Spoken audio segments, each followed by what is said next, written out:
L'âme sœur ne se trouve pas. L'âme sœur se reconnaît.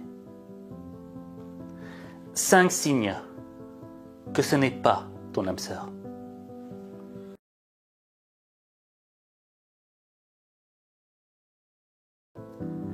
Plus tôt dans la semaine, on a publié une vidéo sur la trahison de la femme de Will Smith. La femme de Will Smith, Jada Pinkett Smith, avait avoué à Will Smith qu'elle avait entretenu une relation avec August Alsina. I think so. I mean, because this is your red table, and you like brought yourself to the red table.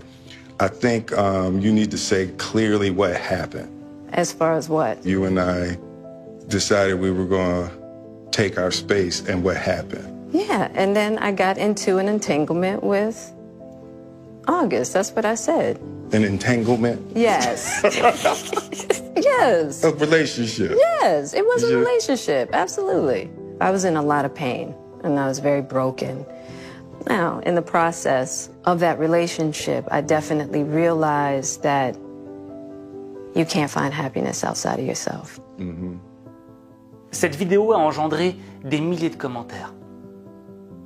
Certains disaient que Will valait mieux que cette Jada Pinkett Smith, qu'elle n'était pas réellement son âme sœur. C'est pourquoi dans cette vidéo, je vais te présenter 5 signes qui démontrent que la personne avec qui tu es en couple n'est peut-être pas ton âme sœur. Le premier élément, c'est que tu ne peux pas lui donner totalement ta confiance. Il y a un truc qui t'empêche de lui donner 100% de ta confiance. Alors certes, en couple, on ne donne jamais 100% de sa confiance. On donne progressivement sa confiance, jusqu'à ce qu'elle atteigne les 100%. Mais je vais te donner un exemple. Admettons que demain, tu fasses un accident extrêmement grave. Un accident qui t'handicape lourdement et qui t'handicape à vie. Est-ce que selon toi, la personne avec qui tu es en couple restera? Ou est-ce que ce sera trop pour elle? Est-ce que le fait pour elle de rester avec toi correspond à un sacrifice? Est-ce que cette personne s'imagine sacrifier sa vie pour toi? Si c'est le cas, si elle le prend comme un sacrifice, c'est que ce n'est pas réellement ton âme sœur. Parce qu'elle ne doit pas le prendre comme un sacrifice, mais comme une épreuve. Comme une épreuve que l'on traverse ensemble. C'est ça l'idée du couple. On est une équipe, on est une team. Et quand il y en a un qui va pas bien, on est là, on le tient. On ne le lâche pas dès qu'il a une faiblesse, une difficulté. Et ça me rappelle l'histoire de Prichard Colón. Prichard Colón, c'est ce boxeur portoricain qui était à l'ascension de sa carrière.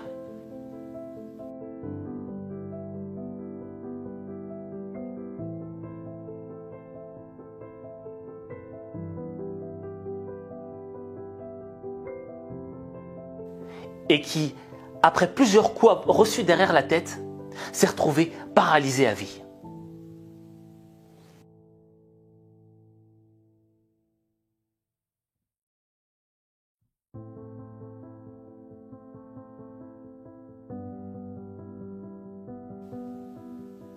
Et là, les médecins ont dit aux parents de Prichard, écoutez, c'en est terminé, quoi. Il est paralysé, ce sera un légume toute sa vie. Mais les parents de Prichard Colón, ils avaient tellement d'amour pour leur enfant qu'ils ont remis en cause le diagnostic des médecins. Ils ont dit non, on va essayer.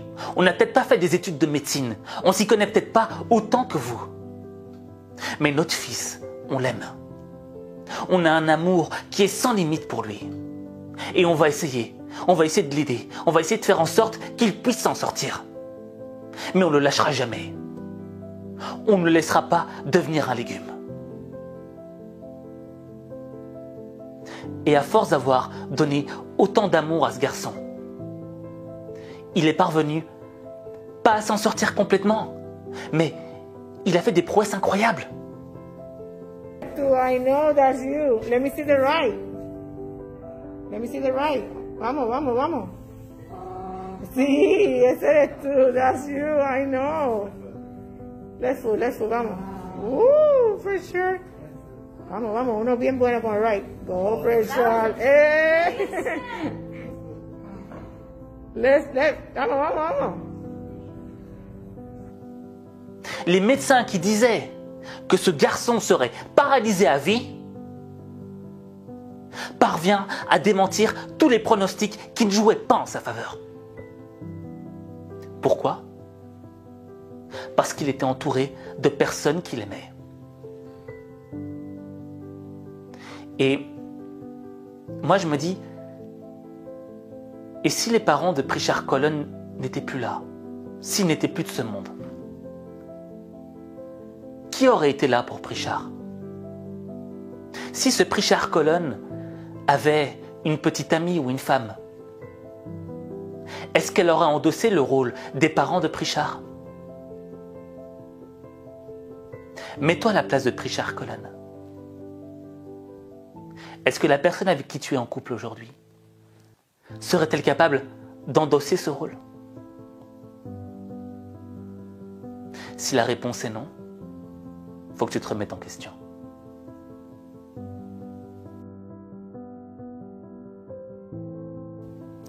Le deuxième élément, c'est que tu as peur d'être toi-même. Tu n'oses pas être toi-même. Tu es anxieux quand tu es avec cette personne-là. Pourquoi? Parce que tu as peur de la perdre. Tu as peur que si tu lui montres certains traits de ta personnalité, elle décide de te quitter. Et dans le fond, tu es prêt à t'oublier pour que cette personne ne t'oublie pas. Et s'oublier, c'est quoi dans le fond? C'est pas juste oublier qui on est. S'oublier, c'est se laisser piloter par la peur de perdre l'autre. Et quand on se laisse piloter par la peur, et non pas par sa conscience, par son être intérieur, on fonce droit dans le mur. Pourquoi? Parce que cette personne un jour va te dire tu vois ton ami là, il me plaît pas vraiment. Tu vois ce membre de ta famille là me dérange. Et toi, comme tu seras piloté par la peur de perdre cette personne que tu aimes sincèrement de tout ton cœur, tu seras prêt à couper les ponts avec des amis ou des membres de ta famille qui t'aiment sincèrement. Des gens qui sont prêts à se battre pour toi. Alors je te pose la question. Est-ce que tu es piloté par la peur de perdre?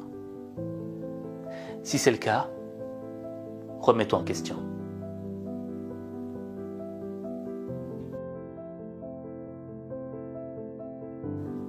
Le troisième élément, c'est de s'imaginer en couple avec une personne qui n'est pas la personne avec qui tu es en couple en ce moment. Je vais te donner un exemple. Admettons que tu croises une personne qui est très belle, très séduisante, et que tu commences à t'imaginer en couple avec cette personne. C'est qu'il y a un problème. Parce que, je veux dire, on va pas se mentir, quand on croise une personne qui est extrêmement belle, c'est rationnel de se dire oui, elle est belle. C'est la vérité, cette personne est belle. Mais si toi, tu sais que tu es en relation avec ton âme sœur, tu peux admettre la beauté de quelqu'un, mais tu n'as pas besoin d'aller plus loin. Tu n'as pas besoin de t'imaginer en couple avec cette personne. Pourquoi? Parce que ton cœur est déjà lié à une autre personne. Et quand les cœurs sont liés, quand les cœurs fusionnent, tu vois, ils n'ont pas besoin de s'imaginer fusionner avec quelqu'un d'autre. Tu es déjà en pleine fusion. Mais si tu t'imagines avec quelqu'un d'autre, c'est que ton cœur n'est pas complètement en fusion avec la personne qui est censée être ton âme sœur. Et maintenant, si on prend une autre perspective, en rapport avec le premier élément, la confiance. Admettons que tu sais que la personne avec qui tu es en couple va croiser quelqu'un qui est très beau, une personne extrêmement intelligente, extrêmement séduisante. Je veux dire, c'est le genre de personne qui ne nous laisse pas indifférents. Et toi, tu sais que tu vas partir en voyage et que la personne avec qui tu es en couple va rester avec cette personne extrêmement séduisante. Est-ce que tu auras confiance en ton partenaire? Est-ce que tu penses que ton partenaire risque de flancher? Qu'il suffit d'un rien, d'un petit pour que ça flanche? Si c'est le cas, remets-toi en question.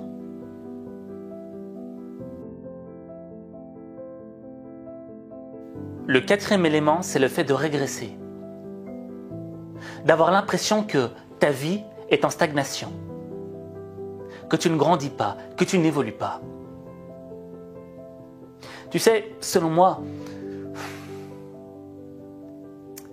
quand tu es en couple, ton partenaire est censé agir comme un booster dans ta vie, pour te pousser à devenir la meilleure version de toi-même. Mais hélas, parfois il peut agir comme un frein et te pousser à être à l'arrêt dans ta vie, te pousser à ne pas avancer. Et le problème, c'est quoi?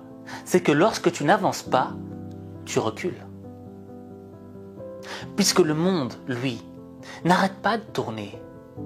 Le monde n'arrête pas d'avancer. Et quand toi, tu es à l'arrêt et que le monde avance, ça signifie que tu recules. C'est pour ça que si tu as l'impression d'être en stagnation en couple, ça veut peut-être dire que tu es en train de régresser, de reculer de la meilleure version de toi-même. Alors, tu sais, il y a cette phrase qui dit oui, mais il faut aimer les gens malgré leurs défauts. Selon moi, je peux le comprendre, qu'il faut aimer les gens malgré leurs défauts.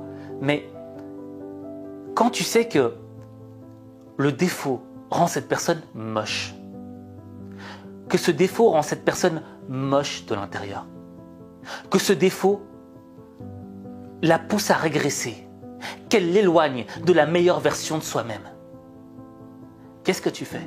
Est-ce que tu vas être dans la position de celui qui dit « Non mais laisse aller, je t'aime avec tes défauts, hein. Je sais que tu es en train de régresser, je sais que tu es en train de t'éloigner de la meilleure version de toi-même, mais moi je dis rien, je t'aime comme t'es, je t'aime quand t'es comme ça. » Non, c'est pas vrai. Moi je t'aime quand tu deviens meilleur. J'aime te voir évoluer. J'aime te voir te transformer. C'est pour ça qu'on est en couple.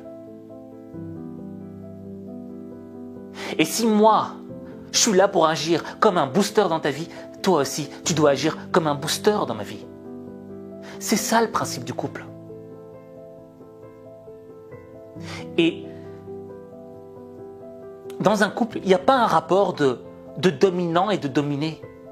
Tu sais, comme la phrase qui dit « derrière chaque grand homme, il y a une femme, etc. » Wow, guys, il n'y a pas une femme derrière ou un homme derrière ou quelque chose comme ça. Il n'y en a pas un qui domine l'autre. C'est pas ça. On est une équipe, on est une team. Et on avance ensemble. On se booste ensemble. Je ne suis pas là pour te dominer. Je suis là pour te sublimer. Et si toi, dans ton couple, ton partenaire ne te sublime pas, mais te domine, c'est qu'il faut que tu te remettes en question.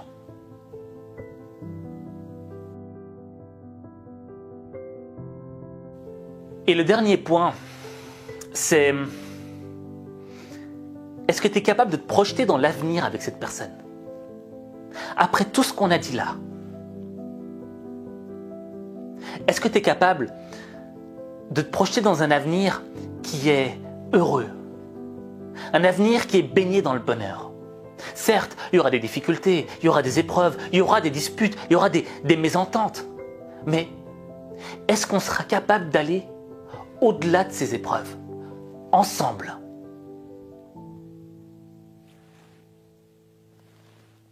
Tu sais, on ne sait pas si dans la minute qui vient, on sera encore vivant. Je veux dire, qui aurait imaginé qu'en cette année 2020, la planète entière serait en confinement? Qu'il y aurait eu une pandémie mondiale?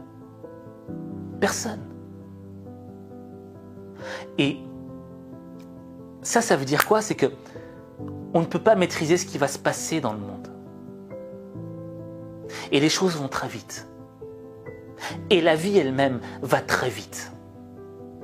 Et on peut partir du jour au lendemain.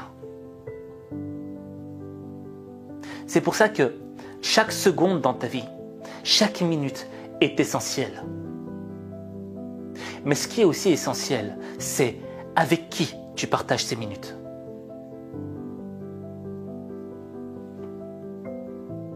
Est-ce que tu partages ces minutes avec une personne qui, dans 5 ans, va t'aider à te sublimer, va te rendre encore plus belle? Parce que dans le fond, c'est quoi?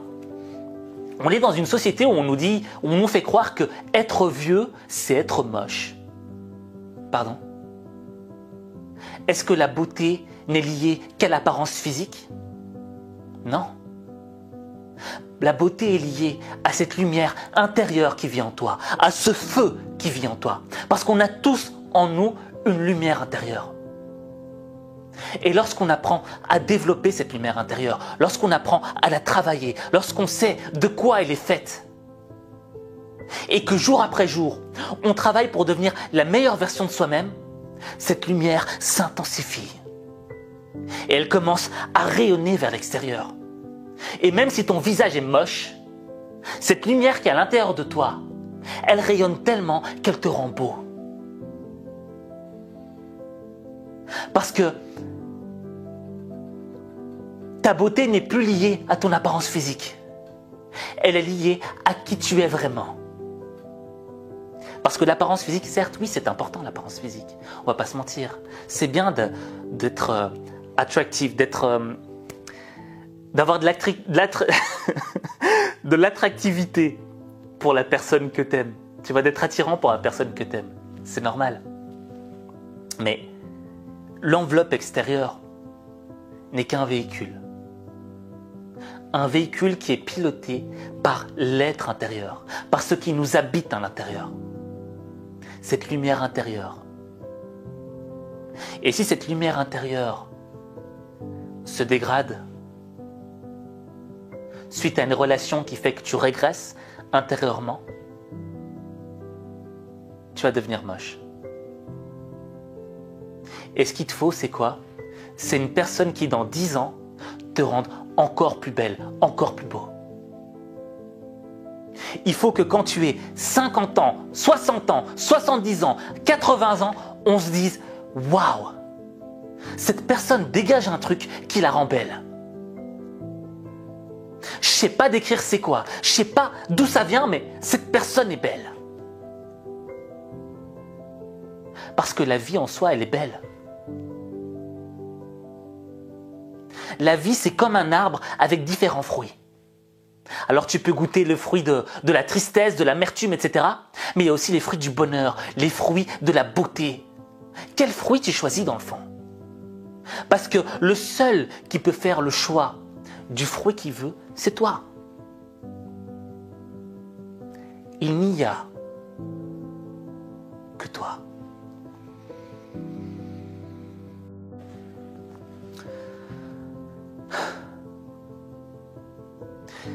Si dans ton entourage, tu connais quelqu'un qui est dans une relation toxique et que tu n'arrives pas à lui parler, tu n'arrives pas à communiquer avec lui, que tu sens qu'il est en train de régresser, envoie-lui cette vidéo. Envoie-le lui comme un message du cœur pour réveiller sa conscience.